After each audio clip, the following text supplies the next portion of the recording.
We get Outdoors Nation. Today we have a guy who likes to throw himself down mountainsides with two wheels underneath him. Some people would call him a mountain biker. Other people might call him crazy. I call him Greg Callaghan. Greg, welcome to the podcast. Hey, how's it going? Thanks for having me on. It's a pleasure. So listen, I gave a very short introduction, but what should the world know about Greg Callaghan? Mostly to do with me is that I race bikes. So I race Enduro mountain bikes all over the world. I'm from Ireland. I've been riding bikes my whole life, and my life basically revolves around riding my bike. That's awesome. I love it. I love it.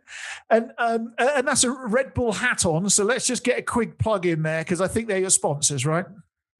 Yeah. I'm one of the lucky few that gets to wear one of these hats and helmets. So proud to have it. That's super awesome. How did you come about a Red Bull sponsorship? It was about 4 years ago now. They contacted me and said that they'd had their eye on me for a while. They liked what I was doing. My results have been getting better and better on the world stage, and they wanted to start a partnership. So we things started moving from there. It took a while, but we eventually got everything hashed out, and I got to start wearing the helmet. That's superb. It's really interesting, especially with the younger listeners. I often end up with questions about, like, they see your hat and they know you're a Red Bull sponsored dude, and they're like, how do I do it? And they almost hold sponsorship as the holy grail of being a pro biker, pro kayaker, pro everything. But actually what you're saying is I proved myself first and then they came to me. Yeah. I guess everyone's story is different. Like it is, as you say, it is the holy grail of sponsorship. Like any sport you go to, chances are there'll be somebody on the podium with a Red Bull logo. They're very particular about who they choose. And, I guess maybe I wasn't the 16, 15-year-old hotshot that was on the world stage. I kind of took a while before I got going. I didn't turn professional until 23. And then even then it took I was probably 24 when I got my first win. And I was a bit of a late bloomer in terms of my sporting career. So, that kind of translated then into how I ended up with Red Bull as well. Yeah. So what does it really mean to be a professional mountain biker? Now, the reason I ask this question is Red Bull sponsors all sorts of things, including Formula One. And I'm pretty sure that as a professional mountain biker, you don't get like an F1 paycheck at the end of the week or month. So what does being a pro mountain biker mean? Well, funny you mentioned F1. Like, one of the perks of being with Red Bull, I got to sit in an F1 car. David Coulthard did a show run in Belfast a couple of years ago, and I got to sit in the car, got to hold the steering wheel, chat to David Coulthard about it. Like, there's so many cool things that it's it's crazy to think it all happened just from riding a bike. It's mental. In terms of life as a pro mountain biker, it's pretty much as I hoped it. As a child, my childhood dream was to race my bike full time. It's as long as I could walk, I've just been on a bike, and I've just always said this is what I want to do all day, every day. There's a lot of that. There's a lot of other things as well. Like, there's definitely a lot of training behind closed doors, gym stuff and all the monotonous stuff and the hard work that doesn't get seen so much. But, at the end of the day, it's so much more enjoyable to me anyway, compared to any other job. I'm very, very fortunate to be able to do it. Wow. And how do you manage keeping yourself fit and strong enough? Like, what you do has an inherent level of danger in it. Like, you're probably not going to kill yourself, but aches and pains and breaks and whatever else is very much on the cards. How do you push your training hard enough to get a like sharp knife edge without pushing too hard where you actually start injuring yourself in training, which is where you should be resting and getting stronger? Yeah, that's exactly, like, it's a balance. You're balancing on that sharp knife edge. Part of the training is building yourself in a way that you can take those crashes. So, like, there's sometimes you're rehabbing from injuries, but sometimes you're doing prehab stuff where you're trying to prevent what might happen. So it might be building your shoulders strong enough that they can take a crash, or working on your mobility so that when you crash, you can, move in a way that you're not just going to injure yourself. And then in terms of the actual on the bike stuff, like, I think you really have to be calculated, as crazy as it all looks. And it looks like we're just going as fast as possible without really thinking about it. There is a lot of calculation involved, and I think choosing your battles. So when I go out and ride a training ride, 8 times out of 10, I'm not pushing fully hard on the descent. The focus of a certain ride could be just the physical gains that I'll make, the fitness stuff on the uphill. And then, you might break down the technical stuff and just do it in a slower way, that you're working on your technique. And then there would be days where you're like, right, okay, today we're going to work on speed and we're going to try go as fast as we can. And they're the days where you accept the risk and you take the risk.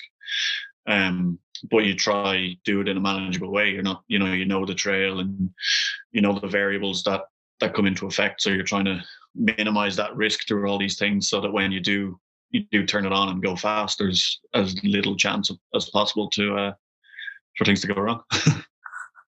Do you find, when I used to kayak, I've had some pretty big moments, negative moments. I've had some pretty big positive moments kayaking, but I've had some pretty big negative moments as well. And which normally involves either a helicopter or a hospital visit. But anyway, that's a different story for a pint of Guinness one day. Do you end up with that oh crap moment where the world goes into slow motion for you, and you know what's about to come and you know it's going to hurt, and then it arrives? Is that what you experience it like? Yeah, unfortunately. For some reason, things seem to slow down in those moments, and they're usually the moments where there's nothing you can do about it, only wait for what's to come. And you hit the ground and you heard the crunch, or you felt the impact, and you know something's wrong, but you don't want to admit something's wrong. So you kind of, the classic, like, I'm okay, and you get up and you try walk it off or whatever. And yeah, sometimes you're not okay. We'll come back to that stuff a bit more later. But I wondered, there's so many different options with regards to having two wheels underneath you. What was it through your childhood that got you so hooked on biking that you decided that this was something that you wanted to do in a bigger capacity as an adult? So like my family, the Callaghans, they're motorbike mad. So when I was growing up, all my uncles, my dad were all competing in motorbike trials or enduro. So every weekend as a child was spent at a motorbike event, either competing myself or watching someone compete, or traveling to watch different world championships or whatever. So I've just always been surrounded by bikes. And I think a big factor as well, it's always been at a competitive level. So I was always watching races and competitions and watching people win. And I think when you spend your childhood doing that, you want to win. And like my dad was quite good, so most of the time we'd go to one of his races, he'd probably win or be close to winning. So, as a child watching your dad, that's what you want to do. It's what you want to replicate. So, it just kind of spiraled from there. Like I started racing and winning on a local level, and then winning on an Irish level, and then started going more international. I originally raced downhill mountain biking, so it's a different discipline. And I was less successful at that, but I was also less committed. I guess maybe I didn't see as much potential in me there. And it's very hard in Ireland to be a good downhill rider because we don't really have the tracks or the hills for it. So then when Enduro came along, I was like, right, this is perfect. This is what I always did that kind of style of riding for training anyway. And the hills in Ireland actually suit it really well. So once that came along, I saw the potential for me. I saw the enjoyment for me, and I committed fully to it. And then that's when things really started to kind of progress on an international stage. So for those people listening who don't know what enduro mountain biking is, can you share with us how it works? Yeah, so it's basically, if you're familiar with car rallying, it's almost an identical format, where you've race stages. So in a day, you could have anywhere between 4 and 7 race stages. So they're timed segments, and those times are added together to create your total race time. Those race stages would be predominantly downhill. So in some venues, you might take a ski lift or a chair lift to get to the top of the mountain, and then you race back down, or you get the chairlift and then pedal up a bit further and race back down.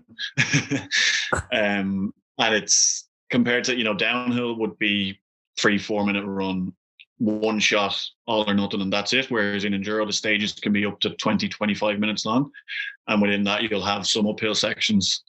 So there's a great deal of physicality involved in it, and then there's also there's a very tactical side to it as well, because over the course of a 2-day race, you could spend an hour of total race time, which is an hour riding at your limit. But the classic saying, to finish first you must finish. So there's a bit of management involved to get body and bike to the finish line. So it's really, really fun, because there's so many layers to it. It's a really dynamic sport, and from race to race or from stage to stage, there's so much changes in the demands of each different stage and course. So it's always exciting. It's always different, and I absolutely love it. How do you manage that? Because if you're doing that much biking in such a short period of time, the wear and tear on your bike is pretty profound. That's a lot of kicking. How do you manage that? Are you the mechanic? Do you take somebody with you? What needs to happen in between those stages? So it's a bit of both. So there would be a technical zone at each race, and normally during a race day you'll get into that zone once. And when you're in there, the mechanic can work on the bike and he can help you. So if you did incur any damage on the course, you can bring it to the mechanic then. But if, say, after stage 3, you're allowed to see your mechanic, if you have a problem on stage 1, out on the course, you need to try fix it yourself and get yourself through the next 2 stages before you can see the mechanic and change any parts. And then another big element is that your frame, your front fork on your bike, and your wheels all have stickers, so they can't be changed. So if you do damage any of those parts, you're pretty much out of the race. You can change them, but it's a 5-minute penalty, so you're lost. Work over that. So it's a big part of it. As technology moves on, mechanicals and stuff are becoming less and less, because the products are just so good and the bikes are so strong, and the margins in the racing, like in most sports, are just getting smaller and smaller. So it's getting less and less that you can really ease off to try save your bike, because if you ease off, you're losing time. So you kind of have to roll the dice more and more now. And I guess it's I don't know what you do, but I bet after every event, you're gonna have to go and look at your wheels almost underneath a microscope, because I bet they take a pounding. Yeah, absolutely. It's pretty incredible, because like a big part, like you say, like it's a lot of time on the bike, but the thing is, it's a lot of time on the bike in race mode, I suppose. So like you're taking chances, you're fully committed to being as fast as you can, and then you add in on top of that the fatigue of the full weekend or the stage, whatever it might be. And when you're tired, your brain doesn't process things as quickly and you make mistakes. So there's so many times where you misjudge a section, or you're not totally sure of what's coming up, and you just send it into a lot of rocks or something, and the bike will make some horrible noises. And you get to the end of a weekend and you're just like, I don't know how the bike made it through that situation, and it's okay. And then you might look back and realize how close you were to just destroying things. So it's pretty incredible what they can take. The hammering they can take is incredible. It is. And with those, so you mentioned that some stages could be 20 or 25 minutes in length. I've interviewed a couple of pro downhill bikers, and they often talk about knowing the route that they're going to ride, knowing it intermittently. They know every corner, every rock, every tree route, everything. It's almost like programmed in their head. But over 20, 25 minutes, there's only so much you can actually remember.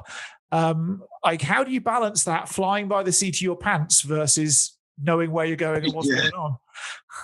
And that's one of the big differences between the two disciplines. Like with downhill, they might do 10 or 11 practice runs in a weekend. So by the time they're racing the track, as you say, they know it inch by inch, and they know exactly where they're going to put their wheels on every bit of the track. Whereas for us, we can only do one practice run. So we might practice 7 stages, and you might start practice on Thursday. You might have practiced Thursday, Friday, and then race Saturday, Sunday. So you could practice a stage Thursday morning, and you're not going to race it until Sunday morning. And in that window between, you've also practiced and raced so many other stages, so it all gets muddled up and you get confused. The GoPros help a lot. So for that one practice run, we can film it on the GoPro and then watch it back a lot of times. So that's a big part of learning it. So yeah, being able to learn the stage and read the terrain and remember the key sections is really important. But there's definitely times when, you know, two corners might look similar to each other, or you just forget what's coming up. And then again, you add in the fatigue. So yeah, mistakes do happen. And it's just one of the few layers to the sport that keep it so exciting.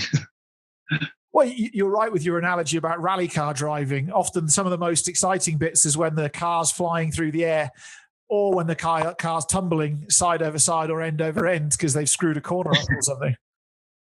Yeah, that's it. You know, those guys have a roll cage, so we don't, unfortunately. So what is it that you love so much about the enduro racing? I guess it's just like, I think anyway, it's mountain biking in its purest form. You know, it's riding your bike up a hill, racing back down it. That, like, for so many people, that's what mountain biking is. You go out and you ride and you're like, right, let's go to the top of that mountain. And then you get to the top and you're like, right, first one to the bottom wins. It's essentially that, which I just think is so cool. It's so pure and it's so accessible as well. You know, all you need is a hill. Yep. And you can, you know, it doesn't need to be a big hill, because if it's not a big hill, you just ride up and down it more times. So yeah, you know, there's that. There's the smaller travel bikes compared to downhill. They're more lively, they're more active, so that kind of keeps things more exciting as well. And then, you know, I think in terms of compared to other sports, like, it's one of the few sports where all the competitors get on really well. Like, on a race day, we'll be out on the bikes for 7 or 8 hours, and for that time you're riding with your competitors. So, you know, who in other sports might be your rivals and you wouldn't chat to, you spend the 7 or 8 hours just hanging out together and chatting and getting to know each other and having fun. And I think that's really cool. And at the end of the race weekends, it's a genuine happiness between each other of who did well and who didn't. There's, you know, I've never seen any bitterness between competitors, which I think it's amazing. And I think that is true on all levels of the sport, you know, whether it's a domestic level or a world level. It's just, you know, I think everyone respects that you're racing the clock and not so much each other. So yeah, that camaraderie is something really cool too. Wow. Now, today I was wandering around on Facebook whilst I was eating some pasta for lunch, you know, as you do, like Facebook stalking the world. And I saw a biking event in Les Deux Alps, where there's about 1,000 bikers going down a massive ski run. Have you seen that one? Yeah, the Mountain of Hell. Have you had a go? Yeah, I did it once. There's a similar race to Mega Avalanche. I've done that a few more times. I did the Mountain of Hell once, and I think the video you probably saw is a big crash, is it? Yeah, they all get down and it narrows, and then there's the world's the first 5 people get through, and after that is carnage. Yeah, exactly. That it's carnage. It wasn't that year I was there. It was quite a few years, near probably 6 or 7 years ago now, and I had a pretty big crash on the snow all on my own. Though I didn't have a big pile up, where I just came past that same section and was going down the snow fully speed tucked, probably doing 80, 90 kilometers an hour, and there was a rise on the snow because it's really early in the morning, so that the snow is still pretty icy and really fast. And I just caught air over this crest. And where I went to land, the sun had been shining, so all that snow had gone soft. And I just landed on my front wheel, just buried into the snow. And oh my God, it was huge. And like, I totally exploded the front wheel because the wheel just dug in and stopped. And I rolled down the hill for quite a while, and then I just stood up, and it was as if I was in the middle of a motorway because there was just bikes coming flying by. Yeah, it was pretty hectic. So I haven't been back since. Who on earth came up with that idea? I mean, it's an awesome idea, but talk about putting a whole load of bikers in a place where they could go kill themselves. I mean, jeepers. Yeah, it's a great idea, but it's also a recipe for disaster. They in the Swiss Alps, in the early 2000s, they tried doing I think at Flumslag in the Swiss Alps, if my memory serves me right. They tried doing almost the same thing, but with 8 guys in a whitewater raft and taking a whitewater raft down there. And in the trial event, they had 4 rafts, each with 8 people in. And I think 14 guys ended up in hospital, so they decided they wouldn't go do it fully. Well, they didn't lack commitment anyway. they went for it. I actually think one raft, because you can't steer it when it's going, it's just going. I actually think one raft crashed into a wooden-like Swiss barn on the mountainside, and it made quite a mess of the barn, the raft, and the people in the raft. So, they decided that was a silly idea. Was the no steering thing something they realized after they took off? Yeah, I never said outdoors people were intelligent or clever. But hey, I mean, you going down that snow slope, you don't have much steering, brakes, or anything else. Hey, you're just if you brake, you just lock your wheels up and slide, surely. Yeah, pretty much. Yeah, it's kind of a case of no sudden movements because they get you hurt. Nuts. Now, there's plenty of folks out there who probably want to get into mountain biking, and they probably don't want to push it as far as you have done. Maybe they do, but what advice do you have for people who want to go and get into mountain biking and turn it into more of a full-time hobby, but something they do every weekend as opposed to twice a year? Well, they're around at the right time because there's been no better time than now to give mountain biking a go. In the last few years, and now especially with the pandemic, like it's just getting more and more accessible. The whole sport has boomed since COVID has kicked off, really, which is a positive from this whole thing. So, I think if you are looking to go into it, a good bike is a good place to start. If you have an old bike sitting in the shed, maybe bring it to a bike shop first and make sure it's all safe and ready, because the last thing you want is to get hurt early on. And then after that, go onto Google and just research what trails are nearby, because there's a lot of official trails around that they're graded similar to ski slopes, so they might start in a green and then a blue and a red and a black, where you can go and you can follow that grading system where there's a path for you to progress, so if it's a blue trail, it's going to be safe.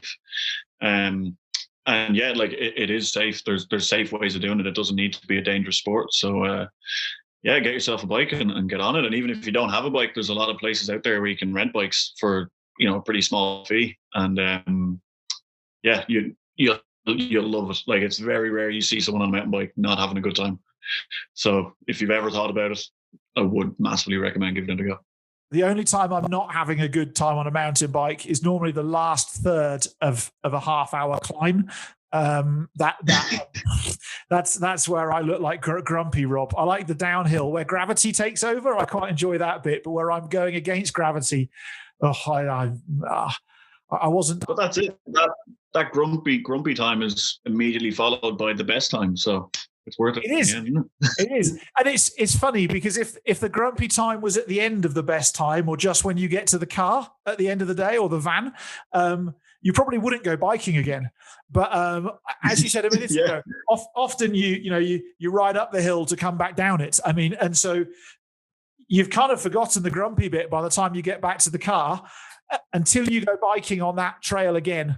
And then you're like, oh, crap, I remember that sucked last time I did it.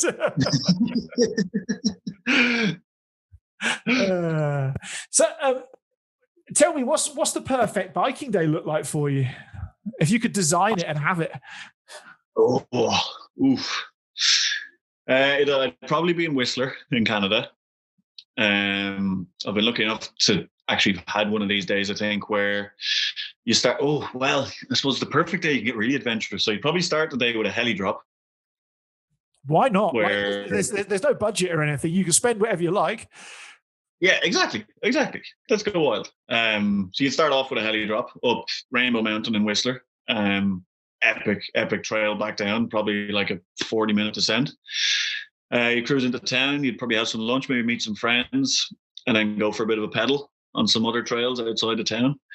And then you come back into town because the lifts are open till 8 p.m. there in the summer. you'd then go to the bike park and do a lot of bike park laps with a lot of your friends. And you'd probably then finish up and have a few beers at the bottom and see where things go from there. Which sounds like a dream day, but when you're actually in Whistler during summer, it's pretty achievable. Yeah. What is it about Whistler for you? It's like there's an extra hour in the day there. Like, it's just crazy. It's just everything's so accessible. It's all, everything's so close to town, and just the trails are unbelievable. Like, they're so good, from the natural stuff around the valley that you pedal to or heli drop to. It's raw technical, it's gnarly stuff, and it really gets you buzzing. And then you can go into the bike park, hop on the ski lifts and ride some of the best groomed trails, like some of the best jump lines you've ever seen, and some tech stuff as well. It's just Disneyland for mountain bikers. Disneyland for mountain bikers. It's just interesting because quite a few people mention Whistler. If you're a kayaker, people talk about Whistler, the area around Whistler. If you're a biker now, obviously skiers and snowboarders, trail runners seem to love Whistler. So it just seems to be like an outdoor mecca. And that's the thing. Like, a lot of places where you might have a good bike park or something, it's like a ski resort that's used for bikes in summer. So the town might be a bit dead or a bit quiet, or it could be just be in the middle of nowhere. Whereas Whistler has all these other things that attract people to the town. So the town itself actually has really cool vibes around it and good life to it. So I think that all adds to it as well. The fact that it's all these different types of people that are all into their own mad different things, that there's just this air of madness. Our friend Mr. Carroll would fit in exceptionally well. He'd never leave. No, that's it. We'd lose him there forever. You go back next year, he'd still be on the same bike in the same park doing something. Yeah. So where's the weirdest place you've gone and raced? Or not weirdest, not like the place is weird, but it's like far and beyond, or in the middle of nowhere, or I don't know. Probably I'd say the most like bizarre feeling was probably be Chile in the Andes. One actually last year I did this race, the Andes Pacifico, and it was 4 or 5 days long, where you start up in the heart of the Andes and then you gradually race your way down to the Pacific Ocean. And one of the days you get lifts in a pickup up into these really remote places where you then start your day's riding. And I think we were in the pickup for about 4 hours going up this road, and oh my God, like it was just a gravel road in the middle of nowhere. It was insane. And then we finally got out of the pickups, and I was like, right, you've now got to hike an hour up the top of that hill. So like, right, okay. And then when we got to the top, it was the border between Chile and Argentina. And it was at, I think it was 3,800 meters of elevation. And we may as well have been on the moon. Like, there was not a bit of vegetation. It was just rock. It was so raw. That was amazing. Like, it's, when else would I have been in that place other than for a bike race? It's not somewhere you just go for a weekend. There's a race like that here in South Africa called the Sani to Sea. So you start off at about 3,800 meters and up in the top of the Drakensberg mountain range. And then you race down to the Indian Ocean over, I think it's 3 days. It might be 4 days, but I think 3 days. And there's wildlife to dodge. There's big downhill, there's big uphill, there's tight technical, there's farmers tracks, there's absolutely everything in this 3 days. There's snakes. A friend of mine was ridden it and had to ride around a green mamba, which is a really frigging poisonous snake, which adds a whole nother level of danger and complexity to going biking, I reckon. Yeah, absolutely. Yeah. And like similar, like you say, dodging wildlife, that race in Chile. So we started that stage up the top, and I think it was something like 13 minutes. And then we climbed again and did another stage. So you're kind of working your way out of these mountains. And they had to cancel one of the stages because a pack of wild horses ran through the stage and just totally destroyed it. It's like, it's just crazy. Like, you couldn't write that kind of stuff. It's just crazy. Yeah, the shit that happens in third world countries is a whole new level of weird stuff. That is for absolute certain. Absolute certain. So here you are now, Red Bull sponsored pro mountain biker. It's your life. What's the future hold? What are you looking to do with it next? Well, for now, more of the same. Racing has always been my focus, and it's going to be for the next while anyway. That's my main focus. I've recently started doing some more YouTube stuff. So I think, like a lot of people with the pandemic, there's been less traveling and less racing. So, I kind of felt like I wasn't really achieving anything, and I wasn't doing much. So I figured, why not take the chance to try something new? So I branched out into that, which I've been really enjoying. Actually, it's really interesting, and it's definitely a different way of looking at my writing and stuff. When you start filming it and thinking about ideas for videos, it's really interesting to see the different perspectives. I've really enjoyed that. What's your angle on it? Are you is it like tutorial, or filming a day out riding with you, or what's the angle you're taking? It's a bit of everything. So like my latest video was like line choice. So it was, a trail that I knew pretty well. And then I went to it and, dissected and had a proper look at it and tried to find different lines down the trail to see how much faster I could ride it. So, that maybe has a bit of a tutorial angle on it. And then with the one before that was taking a gravel bike onto some mountain bike trails, which, is a bit unorthodox. Like it's kind of able to do it, but it's not really meant for it. I was going to say, how did that go? It went really well, surprisingly well, actually. I was really impressed how the bike handled it. So, it's just trying to think of things that people might find interesting that, just trying to entertain. Cool. Well, we'll put a link to your YouTube channel in the description of the episode. So folks, go check it out. Thank you. So YouTube going forwards, what else have you, more competitions? What other things are running through your head? Yeah, so more races. Our season's due to start at the end of June this year. So we've got pretty much a full calendar, which is looking positive. It's looking like it'll happen. With things should hopefully be calmed down enough by then that we can travel and races can be ran safely. So training starting to build up towards that at the moment. And yeah, that's my main focus. We're in lockdown here in Ireland, so unfortunately there's not much else happening. It's just kind of wake up, train, repeat.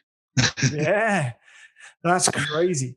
Well, it's not crazy, but COVID's crazy. The whole wake up and press repeat on the day. It's like that film Groundhog Day. Yeah, exactly. Yeah, and that's where, like, with the likes of the YouTube stuff and my train, I'm trying to mix it up and think of different. Like I'm lucky enough that even though we're in lockdown, because I'm a professional athlete, I can still move around freely to train within Ireland. So, I'm trying to think of new routes to ride, new hills to explore. And then with the YouTube stuff, it kind of makes me start, thinking more creatively about things like that. What haven't I done that I can do that people might find interesting? So, I'm still trying to keep things as exciting as I can. What have you learnt about your riding or improved with your riding? Because obviously you'll sit there watching yourself on video umpteen times whilst editing it and putting it together. How does that inform your growth as a rider? Yeah, definitely. Exactly. Like you say, like watching yourself back is such a good way to analyze and learn. Yeah, like, I think the biggest, it's nothing new to me or to anyone, but I think just to have fun. Fun is fast and fast is fun. So if you're enjoying your riding, you'll relax and you'll ride well. And, I think sometimes we need to remind ourselves that, and the more you can kind of put yourself in that enjoyable frame of mind, the better your results are going to be. It's a counterintuitive piece of advice. I agree with it 100%, by the way. But, throughout our childhood, we're often told to focus more and concentrate and all that stuff. And you often stop having fun because you focus hard and concentrate. And yet that also stresses you out. So you get stiff and then you don't flow. It's a really fine line, isn't it? To focus while having fun. Yeah, and that's it. Like, you nearly need to get the two to kind of merge together, because, you can say have fun, but like if you start a race and just do a wheelie out of the start gate and giggle your way down the hill, you're probably not going to win. So there is a balance. So I think it's, trying to find the fun in being focused, whether that's enjoying your training or enjoying, when you're focused, being like, right, this is me in the zone where I'm going to ride at my best. And I really enjoy it when I ride at my best. And then, that all kind of feeds into itself to then get results. So, yeah, it's not a simple thing at all. And by the way, I would be the guy wheeling out the start gate with a big smile on his face. I probably would be that guy. Well, once you're having fun, nothing wrong with that. I just think fun's infectious. If you're having fun, other people want to come join you, and then more people go biking, and the world's a better place. So have more fun. Yeah, absolutely. Yeah. So I've got a moment in my whitewater kayaking that I still remember to this day, and it was a very, very hard whitewater river and whitewater rapid for that matter in the Italian Alps. And I can remember it almost paddle stroke by paddle stroke. It is that clear and crisp and perfect almost. You're like flowing, everything's working. Tell me, what's that moment for you? There's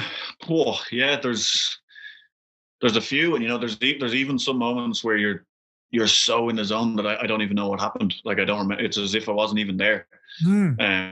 Which is, it's so bizarre. Like I've got an example of that would be a race again, actually also in the Italian Alps, and it was a long race weekend, really tough race weekend. And then the final stage came down into town, and it went uphill up a fire road before dropping down in again. And on that uphill, there was a pretty big crowd there and a lot of riders and stuff. And my coach was there. And going up the climb, like you're really in the hurt locker because it's the last effort of the weekend. So you're really giving it everything. And I just remember going up the climb, just digging as deep as I could. And then I got to the finish, and a few minutes later, my coach came up to me and he was like, "Oh, like really good effort up that hill. You did really well." And I was like, "Oh, were you there?" And he said he was this close to my face the whole way up, it screaming at me as loud as he could, and I had no idea he was there. Like it's crazy what your brain's capable of, like when you're just that engulfed in something that it just blocks out anything it doesn't need. So that's an example of that one. And then I think one of flow would probably be one of the Irish EWS. So there was 3 years where the Enduro World Series came to Ireland, and I managed to win 2 of them, which was incredible memories. And I think it was the second one of them, the final stage. And I didn't really know what was happening in the race or anything, but I just, for this final stage, I gave it everything. And I just remember it was as if I was in, like, it was as if someone had plugged my ears the way my sound was. Like I couldn't quite hear everything, but I could really feel and hear every bump on the ground and every movement on the bike. And it all just felt easy, like it was flowing. And it just felt like I could do nothing wrong. Like wherever I put the tires, they would just grip and turn. And whenever I hit the brakes, I'd stop. And it just felt effortless. Like it was crazy. It's like, when in the movies, when things do slow down and the sound kind of goes a bit muffled, like it just felt like that. It was insane. It's I do, as part of my job, I do a lot of high performance coaching of high end athletes, all in all different sports. And when I start working with athletes, they say, "What are we going to achieve together?" And I often talk about the feeling that I bet you've had. You drive home and you get home and you like turn the ignition off on the car and stop, and suddenly you're like, "How the crap did I get here?" And you've been driving effectively a missile on public roads where you could go and just kill other people, and yet you've managed. And if you had that experience where you've driven somewhere and stopped and parked, and you're like, "Whoa, how did I get there?" Oh yeah, absolutely, yeah. And you see, you're driving a missile, and you haven't crashed your car because there's no dents. You probably haven't been pulled over by the police because you'd be aware of that. You probably haven't sped, because you probably would have been pulled over or had a big flash from a camera or whatever it would be. And you could argue you may well have just driven your car to the very best you could ever drive a car to achieve it. And if you can do that in sport, I think that you're onto a winner, an absolute winner. So I'm going to ask you a work-based question from my work, if that's all right, because this is kind of interesting, selfishly to me. What is there that leads up to you having a flow state ride? It's a lot of time, a lot of practice. Like it's that whole the conscious and the unconscious parts of the brain, and when you've done something enough times, the unconscious part of the brain will kind of take over and do it, so you don't even have to think about it. And it's like when you get someone who's exceptionally good at something and you ask them how they do it, they might not be able to tell you, because they're not thinking like, okay, I put my right arm in this position, my left arm in this position, and I do this. They just think turn, and it happens. So yeah, it's definitely a lot of practice. And I think, it's hard. Like if we knew how to get there, we do it all the time. But it's such a hard thing to chase and to replicate. And like being in that state is, as you say, you may have driven your car the best you possibly could have, and the same like for me on the bike. Like if I'm in that state, it's probably the best stage I probably could have done, and if I knew how to replicate it, I'd do that every stage. But unfortunately, it's not that simple. I think knowing what you're about to do, and coach to do. What's that? Give you an activity for your coach to do. Yeah, sure. Yeah. So one of the things that I do for athletes is the hour before their whistle goes, whatever their whistle is as a start point, the horn, the whistle, doesn't really matter what it is, but before they start, the 60 minutes before that is when I'm coaching somebody, is I track everything that they do for that 60 minutes beforehand, down to the absolute smallest detail. Like, are they laughing and joking with one of their fellow competitors, 10 of their fellow competitors, or none of their fellow competitors? Just as a for instance, track absolutely everything. And I do that before every competitive time, because often an athlete will come to you at the end of a competitive event, be it, I do a lot with rugby at the moment, but rugby, kayaking, biking, is all the same stuff. And they'll say, that was the easiest, best I've ever done it. And if you can then go and replicate that 60 minutes again for the next race down to that fine level of detail, you actually can start stacking the odds in the athlete's favor more and more and more often by working out what the equation is that leads up to that flow state. But the hard thing is that a coach has to do it maybe 50 or 60 times before you actually get before actually the athlete has that moment, and then you've got it documented down to minute detail what it was, because it does become more and more easy to replicate when you start doing that. Right. Okay. Yeah. Wow. Interesting. I'd imagine as well, like it's probably a tough thing to replicate as well, because even you could like what happens before that 60 minutes is also probably a factor, isn't it? Like if they're coming back from an injury, or if the weather is bad, or like, if the odds are against them to, if you say, right, you were laughing this time last week, laugh now. But if they don't feel in the mood to laugh, it's a tricky one, isn't it? Like it's such a complex thing to try manipulate the brain, I guess. It is. What I've found is that while there's all sorts of stuff that happens before that 60 minutes, it's that last 60 minutes that's the make or break time. That's the time where you can. So like I coached a kayaker for the London 2012 Olympics, and we were in the A final. And this guy, he actually got a gold medal. This guy, he if you made anything serious for him, he'd crumble. So like we were deliberately late into the changing rooms and we pissed off the umpires and the officials, and that made him laugh. And I was deliberately a clown as opposed to a serious coach, if that makes any sense, because I knew that when he laughed, he was, he said fun is fast and fast is fun. And actually we could manipulate that last 60 minutes to give him the sort of headspace that he needs to have the best possible opportunity to go and find that special moment for himself.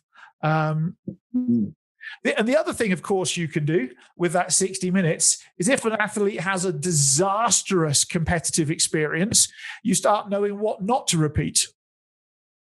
Yeah, exactly. Yeah. And that's it. Like, and you can, you do often hear people say that, after some sort of sporting event that either went exceptionally well or exceptionally bad, you might hear a coach or someone nearby would say, well, we could see it in him this morning, because you can, as you say, you see these triggers that can go on to have an effect. Yeah. So a good coach, I'd hold a good coach if they work for me accountable at that point in time. If you could see it in the morning, flip and do something about it. Yeah, well, maybe a coach wasn't saying that, but yeah, you're right. Yeah. Commentator, maybe. A commentator. Oh, commentators are the worst. They do my head in. So what do you think the future of enduro biking is? Yeah, it's hard to say. Like, it's quite a young sport as it is. The World Series only started in, I think it was 2012 or 2013. So it's still finding its feet, and it's still growing every year. Like, they've recently added in the EWS, so now there's the electric World Series because e-bikes are becoming more and more. So I think that side of things is definitely going to grow because, e-bikes are incredible, and they're getting, as time goes on, they're getting closer and closer to real bikes. Originally the downside to an e-bike was it was big and bulky and heavy, but they're getting lighter and lighter and sleek and more sleek. So, the time is going to come when you can put an e-bike and a normal bike side by side and they won't look that different, but one will help you fly up the hill and one won't. So, I'd say e-bikes are probably going to become more and more prominent in the future, I'd say. You go and put AA batteries in the frame and see what happens. Luckily, they come with pretty beefy batteries built in. Well, cool. Well, Greg, I mentioned to you before we pressed record that I was going to give you the chance for a rant, and I don't think you've had a great rant so far. So I reckon now's about the time. Are you ready for me just to hand over the mic and you can rant or get anything off your chest about the outdoors, about biking? If you're brave enough, you could do politics or religion, but I wouldn't advise it, but I won't stop you. What is it that you'd like to, what message would you like to give the world? Oh, I still don't. I know you gave me a warning, but I still can't really think of it. I can only think of small things like people who don't indicate on roundabouts. And some people might not even listen to this, might not even live in countries where they have roundabouts. But there's nothing more annoying than waiting to go on a roundabout and a car is coming towards you and they turn off without indicating, or they come across the front of you without letting you know they're going to do that. So that drives me mad. And sometimes I wish I was driving a crappy caravan and I could just drive into them and not care, just teach my lesson. But I don't think people indicating on roundabouts is going to improve the world that much. It's a very small complaint. You could have a lot of fun in a €500 old banger. Yeah, I could, until the person I drove into gets out of the car and wants to have a word with me.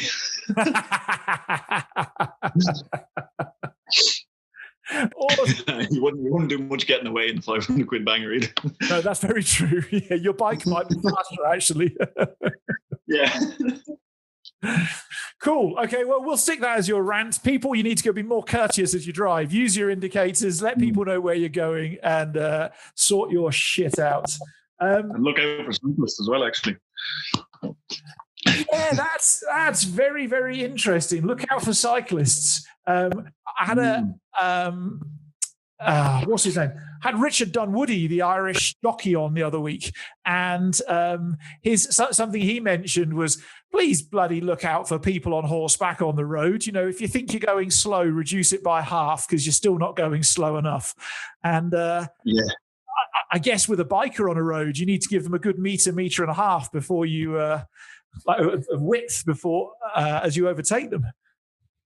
Yeah, exactly. That's it. And I think until you're the person on a bike, you don't realize how vulnerable you feel when a car comes by you close by, even at 50 kilometers an hour. It still feels terrifying.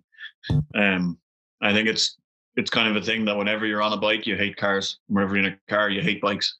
But I think we both just need to, if you keep that in mind, you can then give each other a bit of room, a bit of leeway. Grow up.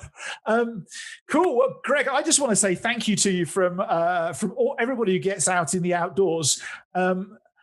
We all need people in the world who are going to go and push the edges and show the rest of us what is possible that many of the rest of us don't think is possible. And without people like you dedicating your life to showing us that and inspiring a future generation of mountain bikers to get out there and go hustle and go beat you, because ultimately, you know, we're all waiting for a youngster to knock on our door and overtake us or go faster than us. And you could argue that's a measure of success. If you've inspired that kid and now he's going faster than you, maybe you've done your job. So thank you so much for doing that for everybody. Exactly. That's it. Thank you. Thank you very much for your kind words. Yeah, and as you say, like, yeah, if I've inspired someone to, you know, either put more effort into the racing to beat me or to achieve their own goals, or even someone to get on a bike, then, you know, that's a success. You don't get trophies directly for it, but it's definitely something to consider as a win, I'd say. Exactly. So, Greg, if people want to come and stalk you and follow you and find out what you're doing, where you are, I don't know, all that stuff, where's the best place to follow Greg? Probably Instagram. So Greg_Callaghan. And then on YouTube as Greg Callaghan as well. Cool. Go do it, folks. Go check out this amazing guy. Greg, thanks you so much for your time, and good luck for this season, and may it bring a lot of shiny metalware back into the house for you in medals and trophies and everything else. Thank you very much. Thanks for having me on, and thanks for the chat. Really enjoyed it. Pleasure.